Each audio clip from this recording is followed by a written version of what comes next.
banze kubasuhuza mu izina rya Yesu, bakunzi ba Heart to Heart, amahoro y'Imana abe muri mwe. Yego, nk'uko twagiye tubibona, turi kugenda dusubiramo amigisho avuga intambara ikomeye iri hagati ya Satani ndetse n'Imana. Yego, ngewe ubabwira ni Nsengiyumva Seti, turaza gufatanya na mushiki wacu Ingabire Divine.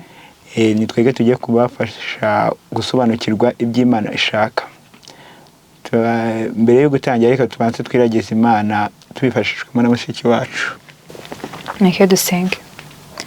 Data mwiza, Imana igira neza, Imana ishobora byose, tuje imbere y'ubwiza bwawe tugushima, habwa icyubahiro. Amen. Tugushimiye umwanya mwiza wo kwiga ijambo ryawe, turakwinze kugira ngo ubane natwe abarudukoreramo, maze nidusoza twibutse kongera gushima izina ryawe. Amen. Abana natwe rero muri byose bigende nk'uko ushaka, mu izina rya Yesu urakoze. Amen. Nk'uko twabibabwiye, tugiye gusubiramo icyigisho cya 10 kivuga ngo kwizera imyuka mibi kwashizwe ahagaragara. Ngo ni byari byarahishwe ariko byagezeho bishyirwa ahagaragara. Nicyo cyigisho tugiye gukurikizaho, tugiye kwiga muri kino cyumweru. Yego, nk'uko twabivuze, turaza gufatanya na Divine aza kugezaho aduhereze ibyo yaduteguriye. Ahangaha tubona icyo kwibukwa kiravuga ngo kuko umwami ubwe azaza amanutse ava mu ijuru, arangurira ijwi rirenga hamwe n'irya marayika ukomeye n'imanda y'Imana, nuko abapfiriye muri Kristo nibo bazabanza kuzuka. Maze natwe abazaba bakiriho basigaye duhere ko tujyananwe nabo, tuzamurwe mu bicu gusanganira umwami mu kirere, nuko rero tuzabana n'umwami iteka ryose. Ano magambo iyo ukiga neza cyangwa iyo ucyumva, nuko hagomba kubaho imanda kugira ngo abapfuye babashe kuzuka. Uyu munsi wa none ni ibintu byagiye bihishwa cyane yuko abapfuye bahita bajya mu ijuru cyangwa bakajya muri Gehinomu ahantu ho kubabazwa. Ariko uyu munsi wa none turi guhumurizwa yuko hazagomba kubaho imanda kugira ngo abantu babashe kuzuka, ngo abapfuye mu mwami nibo bazabanza kuzuka ubwo iyo manda y'Imana izabivuze. Natwe rero dusabwa yuko twategura iherezo ryacu kugira ngo natwe tuzazukane n'abera. Hashize igihe kirekire hadutse inkuru zivuga iby'abantu bari hafi yo gupfa, aho muri izo nkuru abantu bapfuye maze bakongera bakazuka. Bavuze inkuru zitangaje z'ibyo babonye n'ibyo bumvishe ubwo bari barapfuye. Abantu benshi bizera yuko izi nkuru ari igihamya kigaragaza ko abapfuye baba batapfuye. Uko kwizera imyuka y'abapfuye ni kimwe mu bishuko bya Satani byakwiriye ahantu henshi ku isi. Kuko ngo hari igihe umuntu aba yenda gupfa ariko atapfuye, yenda gupfa, ibitekerezo bye bikamuganisha ku bintu byinshi cyane. Abenshi bakarushaho kuvuga yuko uwo muntu yarangije gupfa, yapfuye, none yagaruka agatangira kubahereza ubutumwa cyangwa ama message y'ibyo ashobora kuba yeretswe muri ibyo ngibyo cyangwa ibyo yabonye cyangwa ibyayi bimurimo, bigatuma abantu benshi bavuga yuko umuntu adapfa ahubwo hari ahandi hantu ajya. Ariko mu by'ukuri iyo nyigisho ntago ari iy'ukuri, ni inyigisho ipfuye. Kandi batubwiye yuko ngo n'igihe kirekire gishize iyo nyigisho ikwirakwira mu mitekerereze y'abantu, yigishwa mu bantu, ishyirwa mu bantu yuko umuntu iyo yapfuye haba hari ikindi kigiye gukurikira. Ariko mu by'ukuri ntago ari byo biba bikwiriye. Tugomba kurwanya iyo mitekerereze. Mu by'ukuri kwizera imyuka y'abapfuye byatangiriye muri Edeni, bitangijwe n'ikinyoma cy'inzoka ubwo yabeshyaga Adamu na Eva gupfa nimuzapfa. Ni ikinyoma twagiye twiga cyane, biboneka mu itangiriro igice cya 3:4. Adamu na Eva babwiye yuko gupfa ntabwo bazapfa, ariko Imana yari yababwiye ati nimurya kuri iki giti gupfa muzapfa. Ariko Satani arushaho kwiganza muri Adamu na Eva, ababwiye yuko nibarya kuri icyo giti n'ubundi bagomba kugenza kuzapfa, nako batazapfa. Ariko by'umwihariko icyo dushaka ni ukumenya yuko urupfu ruriho, kandi iyo umuntu apfuye biba birangira. Rero muri kino cyigisho tugiye kureba uburyo ki imyuka mibi ikorera mu bantu bapfuye, kandi bikaba byarakwirakwiye ahangaha ku isi. Reka turebe ingingo yo kwa mbere, by'umwihariko akaga gaterwa no kwizera imyuka y'abapfuye. Ni ukuvuga mu kwizera imyuka y'abapfuye harimo akaga gakomeye cyane. Ntago birangira kuba uyizeye gusa, ahubwo harimo n'akaga gakomeye kandi tugiye kurushaho kugenza kureba. Bwa mbere tubanza kureba icyo Bibiliya ivuga, turakizera kandi dukwiriye no kukigenderaho. Iyo twatandukiriye kwizera ibyo Bibiliya ivuga, amaherezo twisanga ahabi cyane. aha batangije amagambo avuga ngo igitekerezo kivuga ko urupfu ari irembo rigana ku ntambwe nshya y'ubuzima gishingiye ku gitekerezo cyo kudapfa k'ubugingo. Igitekerezo kivuga ibyerekeranye n'urupfu ko ari irembo rikingurira indi mibereho y'ubuzima cyangwa indi mibereho y'ubugingo, bishingiye ku kinyoma kimaze igihe kicikana kivuga yuko iyo umuntu adapfuye atajya mu ijuru, ahita ajya mu ijuru cyangwa akajya muri Gehinomu. Ariko iyo nyigisho Bibiliya itubwira iki? Nibyo dushaka kurebaho. ngo iki gitekerezo cya gipagani cyinjijwe mu itorero kera ubwo ryavaga ku rufatiro rwayo rwa Bibiliya mu kugerageza kumvikanisha imyizerere yaryo muri Roma. Inyigisho ivuga ko ubugingo budapfa ni imwe mu nyigisho z'ibinyoma Roma yiyitiriye mu idini rya gipagani maze izinjiza mu idini rya gikristo. Ngo Roma yo yagiye irikura kubera kuva ku rufatiro rwa Bibiliya, bo bagiye mu madini ya gipagani bakuramo bimwe mu byabo babizana hehe no mu itorero. Ariko uyu munsi wa none ibyo bintu biri gukorwa, biri mu bizera. Nibyo turaza kurushaho kureba no gusobanukirwa. Aha hari amagambo batubwiye ngo kandi nimuzatinya abica umubiri badashobora kwica ubugingo, ahubwo mutinye ushobora kurimbura ubugingo n'umubiri muri Gehinomu. Ni amagambo atubwira yuko ino mibiri yacu irapfa kandi hari Imana yo ifite ubugingo. Abantu bakica ibigaragara ariko ntabwo bashobora kwica ubugingo bw'umukiranutsi. Rero Imana tubuze gutinya iyo myuka mibi ishobora kuba yarimbura iki?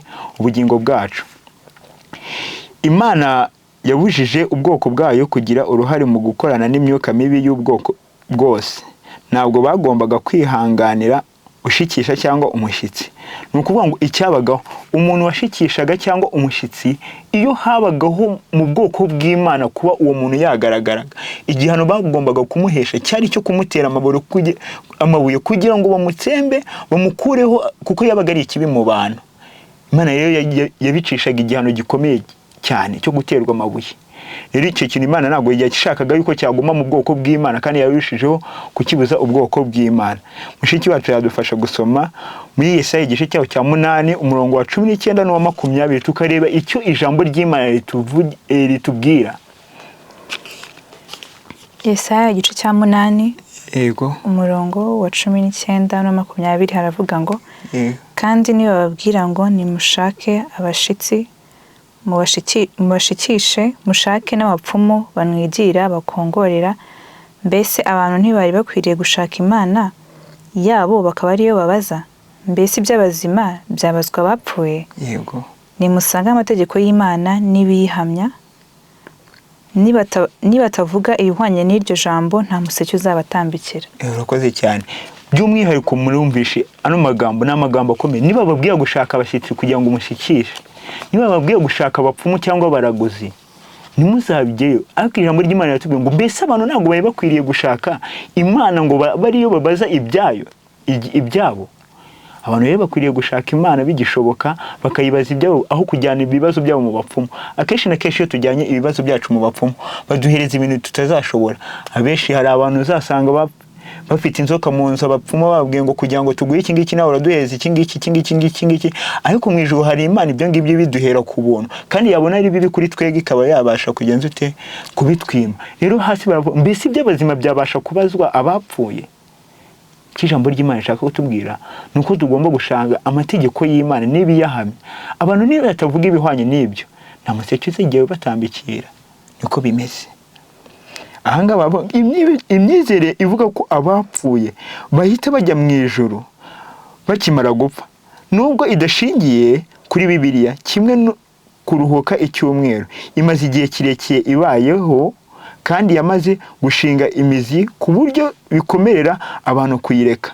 Abantu bakoresha amasomo make adahuje n'ibyo bavuga, bakagerageza gushyigikira imyizerere yabo, ariko iyo myigisho y'ikinyoma ibasiga nta burenzi bafite bubarinda ibishuko Satani ashobora kubateza, by'umwihariko mu ntambara iheruka. Ni ukuvuga ngo ahangaha ikintu cya mbere bari kutubwira ni uko abantu iyo barushije kuva ku ijambo ry'Imana cyangwa kuva ku rufatiro rwashyizweho n'Imana, tukizera imyuka y'abadayimoni, ni bimwe mu bintu Satani yifashisha kugira ngo abantu abakure hehe, abakure ku rufatiro rwashyizwe cyangwa abayobye. iyo abantu barushijeho gukomeza kwizera iyo myuka mibi y'abadayimoni ngo bibatakariza uburinzi bafite muri ino ntambara iheruka. Mwibuke ko turi kwiga intambara ikomeye iri hagati ya Satani n'Imana. So rero abantu nibadashaka Imana bigishoboka ngo babayibaze ibyabo bakabijyana mu bapfumu, amaherezo bazarimbuka. Ariko icyo dushaka nuko abantu bagomba kumenya yuko nta muntu bagomba gushikisha cyangwa kuragurisha, ahubwo bakwiye gutura ibibazo byabo Imana kandi yiteguye kubikemura. Iyo yari ingingo yo kwa mbere ivuga akaga gaterwa no kwizera imyuka y'abapfuye. Mwumva akaga garahari. Igihe cyose rero udafite uburinzi mu ijambo ry'Imana cyangwa kuyizera, akaga na akangaka. Ariko iyo nyigisho y'ikinyoma ibasiga nta burinzi bafite bubarinda ibishuko Satani ashobora kubateza. Nuko ngo nta burinzi baba bafite bwa Kristo.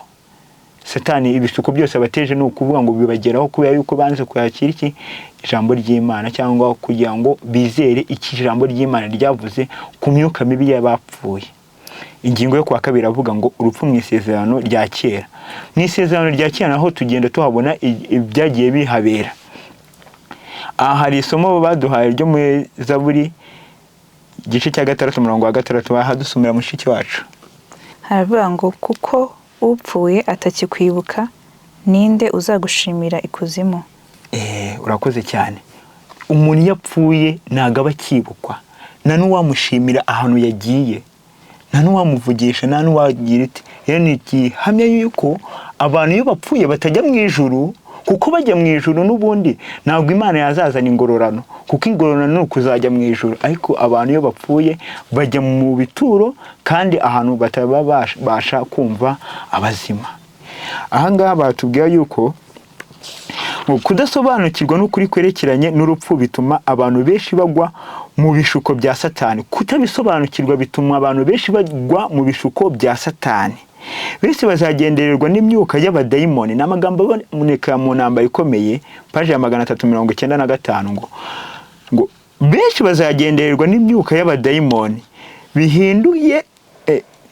bihinduye nk'abantu babo bakundaga cyangwa inshuti zabo, maze bavuge ibyo ubuhakanyi buteye ubwoba.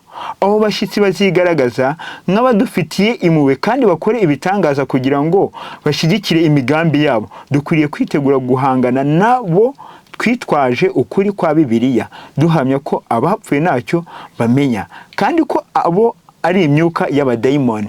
Nuko ngo muri make ikijambo ry'Imana hanga ari gushaka kutubwira kudasobanukirwa ibyerekeranye n'abapfuye harimo ibishuko bigiye bikomeye cyane. Ngo abantu bese bazagendererwa n'iki n'imyuka y'abadayimoni, ngo bababwiye iby'ubuhakanyi buteye ubwoba cyane, kuko ngo bazabakora kuri Bibiliya kubera ko batizeye yuko abapfuye ntacyo bamenya. Kuko ngo rero dukwiriye kurwanya iyo nyigisho ivuga yuko abapfuye hari icyo bamenya. Amaherezo yacu kugira ngo tuyategure nuko tugomba kumenya n'iyo ngingo yerekeranye no kuzuka. Dukwiriye kwitegura guhangana nabo twitwaje ukuri kwa Bibiliya. Igihe habuze ijambo ry'Imana ntabwo dushobora kumenya kurwanya abo badayimoni, ahubwo dukwiriye gushaka ijambo ry'Imana tukumva iki ijambo ry'Imana ritubwira.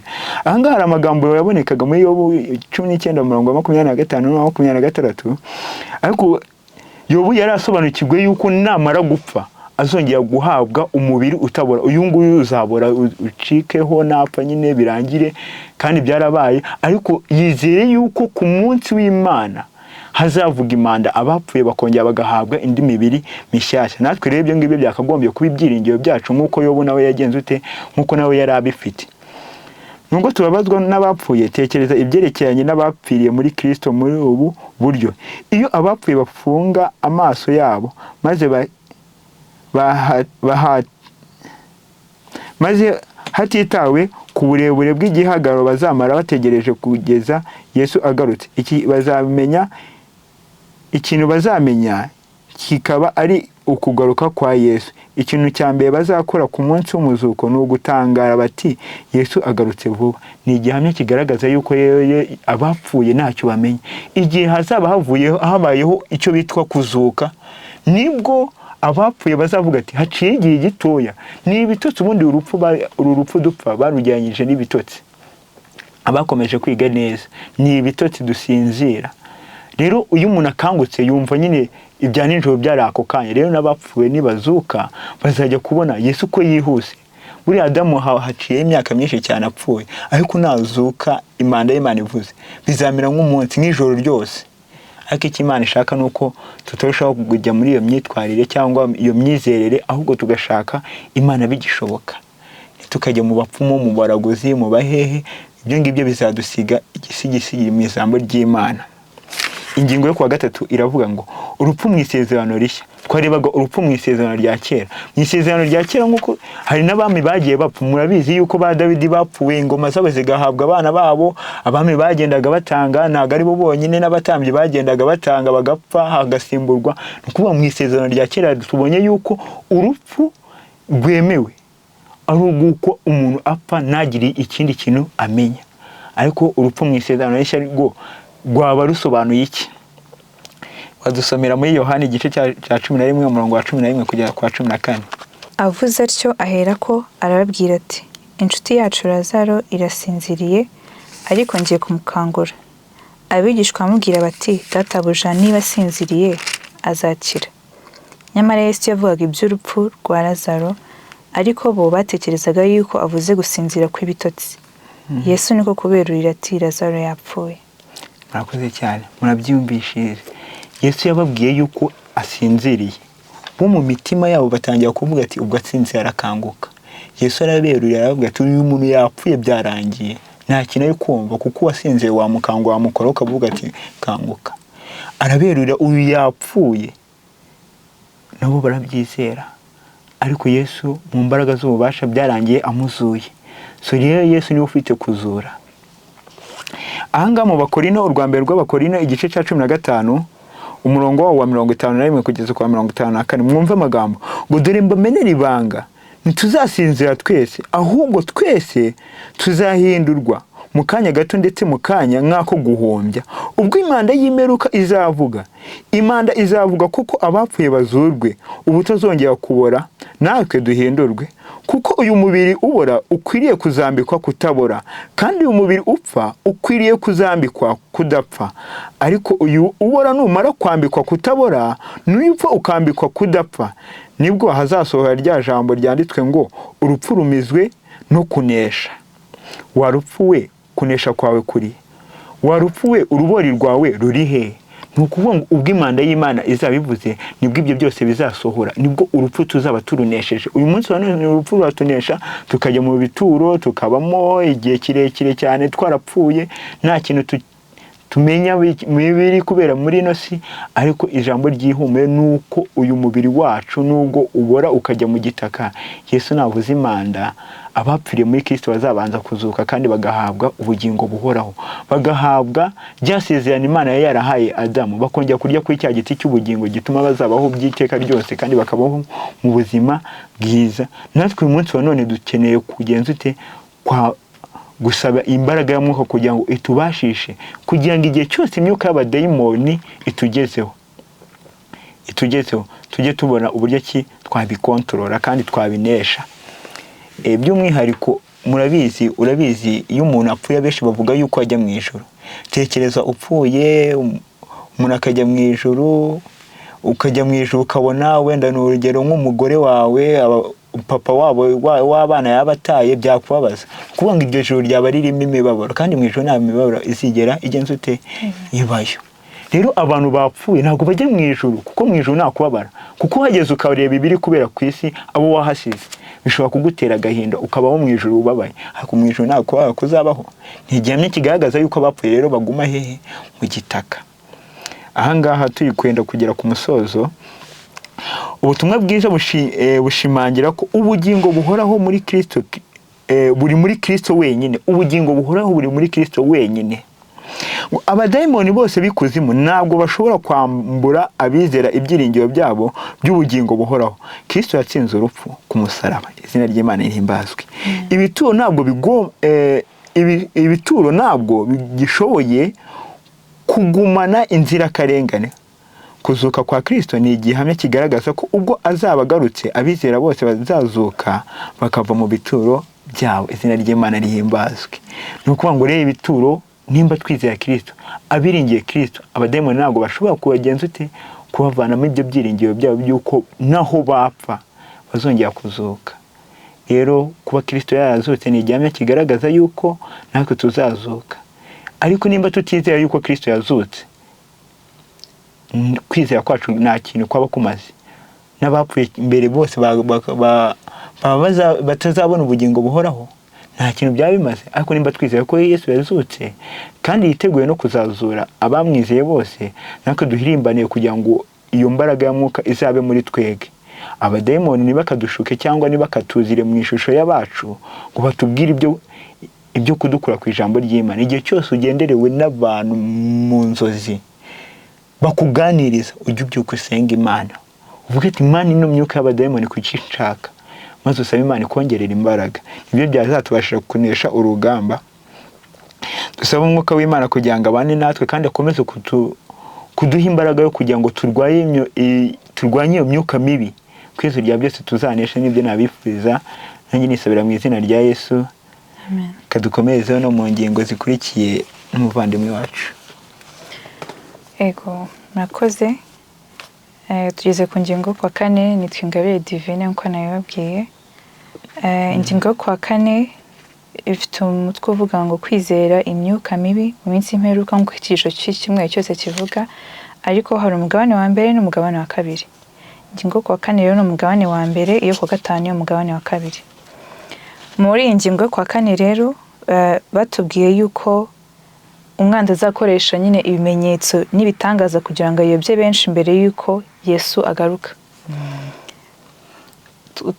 Mu masomo twabonye muri iki cyigisho ari muri Matayo 24, twabonye yuko hazaduka abahanuzi benshi b'ibinyoma kugira ngo bayobye n'intore niba bishoboka. Rero nyine kugira ngo bayobye izo ntore nuko bazenda bakora ibitangaza nk'uko twabibonye muri ino somo ryo muri Matayo 24. Bazaba bafite bakora ibitangaza byinshi, batwara abantu nyine bakigaragaza ukundi kuntu kugira ngo abo bantu babashe kubizera. Nk'uko tubizi, nubwo Satani yavuye mu ijuru, nyambuye ububasha bwo kuba mu ijuru, ariko imbaraga yari afite n'ubundi arazifite, kuko ashuka abantu, afite ubuhendanyi bwinshi muri we. Rero icyo twasaba Imana ni ukugira ngo tuzabashe icyo gihe ibitangaza n'ibijya biba tujye tubasha gutandukanya, tuvuge ngo uyu ni umwuka w'Imana cyangwa se n'uvuye kwa Satani. Hano banatubwiye yuko ngo Satani yifashisha intekerezo zacu kugira ngo yigarurire amarangamutima yacu. Satani ukuntu akora rero kuba gutangaje, usanga kuko azi neza ikintu wowe ushobora gukunda atari uko ari cyiza, rero agashaka uburyo noneho akigira cyiza kugira ngo bibashe kujyana n'amarangamutima yawe. Ugasanga tuvuge, kuko nk'uko tubizi abantu benshi ko babivuga, icyaha kiraryoha pe. Icyaha kiraryoha bitewe n'uko Satani nyine akwereka icyiza cy'icyaha, ariko ntabwo akwereka ingaruka ushobora kugira nyuma. Ugasanga ntabwo umuntu ashobora kubyuka aka kanya ngo agende kwiba banki aka kanya. Usanga yajya ahera ku gaceri k'10 yabonaga iwabo, ejo akabona kanote, ejo bundi akumva akajwi ati karaga telefone se. Nyine akagenda azamuka, akagera ugasanga nyine kwiba bisigaye ari ibintu byoroshye kuri we. Ugasanga ntago ari ikintu agitinya bitewe n'uko Satani yaramwibasiye muri we, akomeza amwereka yuko nyine ibyo yabonaga kera ko ari ibintu navuga ngo mu mvugo zacu birenze watakora, asigaye abona ari utuntu tworoshye cyane ashobora gukora. Ugasanga rero nk'uwo muntu no kugira ngo azagaruke ni ikintu cyari gikomeye, kubera ibyo yatinyaga mbere wasigaye nutangira ugasanga ukareba ikintu mbere wumva gutakora, ubu usigaye ukora kubana na nyine nabi, kuvuga ngo nta birenze, ukabona byabaye byiza. Ujye umenya ko utangiye kugera nyine ku ntambwe isubira inyuma cyane. Rero hano mu magambo atubwiye ngo Satani amaze igihe kirekire yategura igitero simusiga cyo kuyobya abari mu isi. Buhora buhora akomeza gutegura inzira z'igishuko kiruta ibindi abinyujije mu myuka iyobya. Ngo ntaragera ku musozo w'ibyo yateguye, ariko azawugeraho muri iki gihe gito gisigaye. Ngo uretse abazaba barinzwe n'imbaraga y'Imana binyuze mu kwizera ijambo ryayo, isi yose izarohama muri icyo gishuko gikabije ubwoba. Ngo Satani ntaragera ku musozo w'ibyo yateguye, ngo ariko abazaba barinzwe n'imbaraga y'Imana binyuze mu kwizera ijambo ryayo, ni uretse abazaba barinzwe n'imbaraga y'Imana. Abazaba barinzwe n'imbaraga y'Imana ni babandi muri ubu buzima bw'isi bitoje guhorana n'Imana, bagendana n'Imana buri gihe mu mibereho yabo yose. Burya kugira ngo uzabashe gutandukanya ijwi ry'Imana n'ijwi rya Satani, nta nubwo ari ibintu bipfa kuza gutya ako kanya. Uzarebe nk'iwanyu, urugi ushobora kuba rufunze nk'iwanyu, uri mu cyumba wifungiranye, hagacaho nk'umuntu ukamenya ngo ni papa wawe uciyeho, cyangwa ukamenya ngo ni mama wawe uciyeho, kandi hafunze utari kubona umuntu uri inyuma. Bivuze yuko nyine kuko umubana nawe mu rugo, mumaranye igihe kinini ari abantu mubana, ubasha gutandukanya umuntu uciyeho utanamubonye bitewe n'uko wamenyereye. Cyangwa wajya mu cyumba n'itara ryaba rizimije ukihumuriza nk'umwenda ukavuga ati umwenda ni uwa murumuna wanjye, kuko muramenyeranye murabana. Rero iyo ubana n'Imana mu buzima bwawe bwa buri munsi, warayigize inshuti yawe, ubasha gutandukanya ijwi ry'Imana n'irya Satani mu majwi yose igihumba wumva mu matwi yawe, kuko wowe wamenyereye kubana n'Imana, wayigize inshuti yawe, ubasha gutandukanya icyo ari cyo cyose, icyiza n'ikibi, ubasha gutandukanya ijwi rikubwira ijwi rya Satani iyo ryaza rivuga gute, ubasha kwitandukanya n'iry'Imana kuko ni inshuti yawe, uzi ukwivuga, ni inshuti yawe, warayimenyereje mu buzima bwawe bwa buri munsi. Rero nahanjye nawe kugira ngo tubashe kugira Imana inshuti yacu, kugira ngo icyo gihe nikinaza ibyo bishuko n'ibiza twe ntibizadutera ubwoba, kuko tuzaba tuzi neza uwo twiringiye azabasha kudushoboza kugira ngo tubashe gutsinda ibyo bigeragezo byose, ari ibitangaza bizaza, tuzabasha twebwe gutambukana umucyo bitewe n'uko Imana twayigize inshuti yacu ya buri munsi. Umugabane wa kabiri ariyo ngingo yo kwa gatanu, naho ntaho utandukaniye n'uyu mugabane wa mbere, n'ubundi biruzuzanya. Hano batubwiye yuko ngo ibyinjiro byacu by'agakiza bishoye imizi muri Kristo. Ibiganza bye byavuye amaraso biturarikira kwemera igitambo cyatanzwe nta gahato ku kiguzi kitarondoreka. Vuba bidatinze Kristo agiye kugaruka kujyana abe. Ibi nibyo byiringiro by'umugisha twebwe dufite. Ngo ariko umugambi wa Satani ni ugusenya ibi byiringiro. Azakora uko ashoboye, akora ibitangaza n'ikintu cyose gishoboka kugira ngo ayobye abantu, ibyo byiringiro bafite bibashe guta agaciro, niko navuga. Rero ngo mu bihe biheruka Satani azakoresha ikinyoma cye giheruka. Hano twabonyemo yuko abantu bazaza bahaguruka biyite Yesu, bavuge ko ari bo Kristo.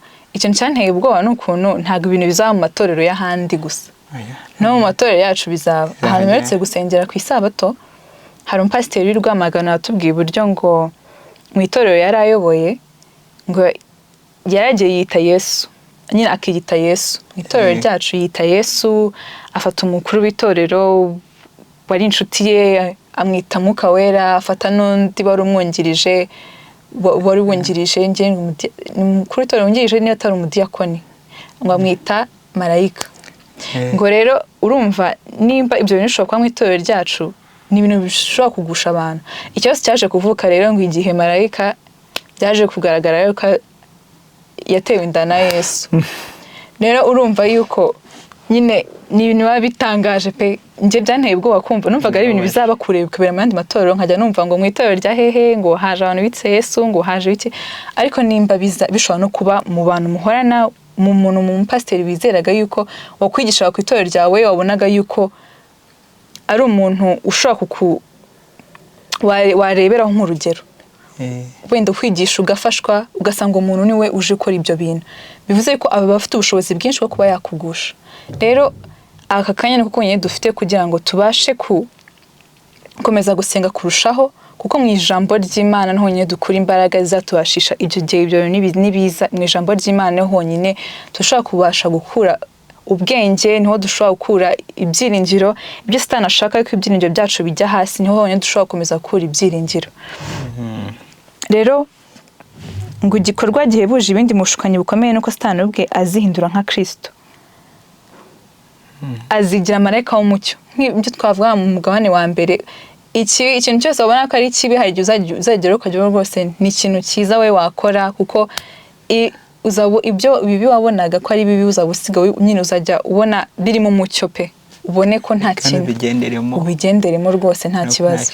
Ariko icyiza ni uko Yesu koko niwe ari umuyobozi wacu, ari we mugenga w'ubuzima bwacu. Iyi si yayibayemo, tuzi imibereho yamuranze kuri iyi si, tuzi uburyo yagendaga, tuzi uburyo yabagaho, yabayeho nk'umuntu nkatwe. twebwe icyo dufite gukora gusa ni ukugira ngo imibereho yamurangaga hano ku isi ariyo twe dukurikiza. Unujya gukora ikintu uvuga ati Yesu yabayeho muri iyi, ese Yesu koko uba muri njye tugendana aramutse koko ari mu mwanya wanjye kuri iyi si, ikintu ngiye gukora yagikora? Ese nimba ngiye kuvuga nabi mugenzi wanjye, nimba ngiye gukora ikintu icyo ari cyo cyose, ese Yesu koko arishimiye ngiye gukora, yakemera, yaza akamfasha tukagenda kubikora? Rero mu minsi y'imperuka hazaza ibintu byinshi cyane, kandi iyo minsi ngiye kuri njye mbona byaratangiye n'iki gihe. Ibintu byinshi byahanuwe biraba. Rero Satani uko atwereka yuko ibintu byahanuwe byose biba, ibyahanuwe muri Bibiliya ibyinshi biraba, ubutinganyi, ibintu byinshi. Rero atwereka yuko n'ubundi kuva kera byarabaga, n'ubundi ntago Yesu agiye kuza aka kanya n'ubundi bahekera bivuga. Akomeza kutwereka yuko ibyo byiringiro dufite nta gaciro bifite. Ariko icyo nasaba ni uko twakomeza tugashikama ku Mana, tugasenga, ugasenga usaba Imana kugira ngo iguhe imbaraga, kuko Satani n'undi yabonye kuri gusenga cyane niho ibishuko bye bitangira. Ugasanga nimba abonye yuko ufite gahunda yo kujya usenga 3 ku munsi, ibigeragezo yateraga abizana no hari byinshi cyane kugira ngo ubashe gucika intege no kurushaho. Rero dusaba Imana abe mugenga w'ubuzima bwacu, ikomeze kugituyobora muri byose. Nago abayita Yesu nibaza ariko tuzagira imbaraga, ntago uzabyitoza ako kanya utarabanje kubyitoza mbere ngo bikunde. Rero teze kuri ndukiga no kuzirikanwa. Hano hari story batubwiyemo y'umukobwa ngo bari hafi gushama umwuka, baramukoreye operation ngo bari baramubaza umutima ngire ngo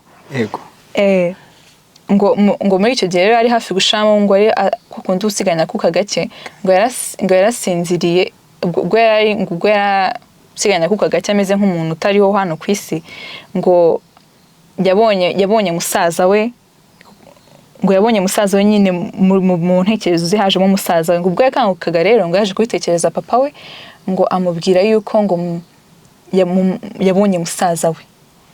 Ngo rero papa we niwe wamubwiye ngo yaje kumubwira yuko ngo burya ngo hari musaza we ngo wapfuye, ngo ariko yapfa umwana ataravuka.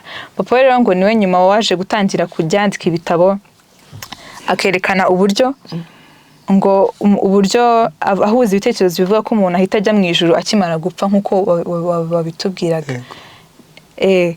Rero ibi byose ni imyuka y'abadayimoni igenda ikwira mu bantu, bereka yuko umuntu ashobora gupfa, ugasanga ngo umuntu yapfuye bagiye kumusabira. Kandi tuzi neza yuko imirimo yacu dukorana ku isi nizadutsindisha cyane izadutsindishereza. Rero ntacyo byaba bimaze kumva yuko nanjye ubwanjye najya nkora ibyo nshaka, nkavuga ati nimpfa amasengero iwacu bazansabira, ndabizi ko ari abakristo bazansabira nzigire mu ijuru. Ntacyo nabanjye nkora hano kiza ku isi, kuko nzi neza yuko amasengesho y'iwacu rwose nanjye mvuga ngo, cyangwa ya bene iwacu nkavuga ati aba bazansengera rwose nzigire mu ijuru, niyo napfa nta kibazo bazansengera. Rero urumva nk'abantu badafite uwo mucyo, batasobanukiwe n'uko iyo umuntu apfuye ibyo biba bitakibukwa, nyine nta kindi kintu abatekereza. Urumva ko basomye nk'ibi bitabo wenda aba bantu baba bandika bashobora gutwarwa n'ibyo binyoma, bakumva yuko ariko kuri koko. Ngo ariko ngo hano hari amagambo batubwiye ngo abashishikarira kumenya ukuri bagaharanira kweza imitima yabo binyuze mu kumvira, bakora uko bashoboye kose ngo bitegure iyo ntambara bazabona. Abashishikarira kumenya ukuri bagaharanira kweza imitima yabo binyuze mu kumvira, bakora uko bashoboye kose ngo bitegure iyo ntambara bazabonera uburinzi budashidikanywa mu Mana y'ukuri. Amen. Ngo kuko witondeye ijambo ryo kwihangana kwanjye nanjye nzakurinda. Iryo ni isezerano ry'umukiza. Aya ni amasezerano Imana iduha uyu munsi wa none, tubwira yuko nituba twarayizeye, nituba twarayishingikirijeho, tuzabona uburinzi. Ntabwo ibyo bigeragezo nibiza tuzumva ko ari ibintu bituremereye cyane ngo bitume duteshuka ku Mana. Kandi niyo ibyo bigeragezo byaza bimeze bite, abantu bakicwa, ntago intore z'Imana zizabura. Nkuko kera igihe abakristo bicwaga, nkuko twagiye tubibona, barapfaga ariko hakagira abandi babonye ukuntu abo bantu bapfaga bakihana kubera abo bantu babaga bagaragaje ukwizera kwabo. Rero icyo nasabira buri muntu wese uri kumva iki cyigisho ni uko ikintu nyamukuru twakora ni ukwishingikiriza kuri Kristo Yesu. Nta kintu na kimwe twakishoboza twebwe, nta kintu na kimwe twakigezaho mu by'ukuri tutashingikirije ku Mana. Imana niyo yonyine ishobora kutubashisha ikaduha imbaraga n'uyereka ko uyikeneye mu buzima bwawe ntacyo uzayiburana. Imana ni nziza cyane, yatweretse ingaruka zo gukora icyaha, itwereka n'ingororano z'abakora ibyiza. Sinibaza impamvu dukomeza gukora ibibi kandi tuzi neza ko ingororano y'icyaha ari urupfu. Gukomeza gukora ikibi ubizi neza yuko kizakurimbura. Rero biragoye cyane n'ubundi hano kuri iyi si ajya kenshi uvuga ngo ndashaka gukora icyiza ugasanga wakoze ibibi pe. Bigaragaza yuko Satani afite amayeri menshi. Kuba uzi ko Satani afite amayeri menshi rero niho hera wongera amasengesho yawe ugasenga inshuro nyinshi zanizo utasengagamo. Rero dusaba Imana ibashe kudushoboza, itwongera imbaraga, natwe tuyereke ko dukeneye ko iyobora imigendere yacu, ibitekerezo byacu aba ari ibyiyoborera. Nicyo nasabira buri wese uteze amatwi, nanjye nisabira mu izina rya Yesu. Murakoze cyane, Imana ibahe umugisha. Twigaga ku cyigisho cya 10 cyavugaga ngo kwizera imyuka mibi kwashyizwe ahagaragara. Ibintu byaje mu gihe cya kera, ariko uyu munsi wa none dushima Imana yuko yashyize ahagaragara iyo myuka mibi, ndetse byaje ari ukugira ngo abantu bajye bagura indulgensiya ngo abantu bababarirwe barapfuye. So rero ibyo ni ibinyoma bikomeye cyane abantu babikoresheje kugira ngo bibonere amaronko. Ariko icyo Imana ishaka uyu munsi wa none nuko tuyibwira abantu ibyo bintu byose by'imyuka mibi yaba yabakoreragamo bigakurwaho, ntibakongeye kwizera yuko umuntu apfa akajya muri Gehinomu aho ababazwa. Ntabwo Imana imeze gutyo, ntabwo ari inyamujinya ku buryo ki Adamu Kayini nimba yarapfanye icyaha amaze iyo myaka yose ari mu muriro. Imana ntabwo ari inyangome. Dusaba Imana kugira ngo itwigishe kandi twumvishe ko dukwiriye kurwanya imyuka mibi ko byagenda kose. Dusaba uburinzi bw'Imana bubane natwe kandi dukomeze muri ino minsi iheruka. Ibyo nabasabira nanjye nisabira mu izina rya Yesu. Dusenga Imana mbere ko dusoza. Data twese mu ijuru twongeye gushima ko watunze twari tugihumeka, izina rya rihimbazwe. Amen.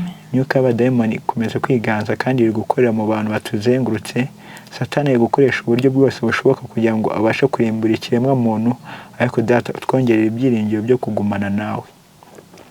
Nsabira umugisha umuntu wese wakurikiranye kino kiganiro, kandi ku iherezo rya byose tuzajyane nawe mu ijuru, ndetse natwe twongerera imbaraga zo gukunda no kugukorera ibyo ushaka n'ibyo ushima, aba ari ibyo duhera ubuntu mu izina rya Yesu. Akoze Imana ibahe umugisha. Mukanguke, muze gashira.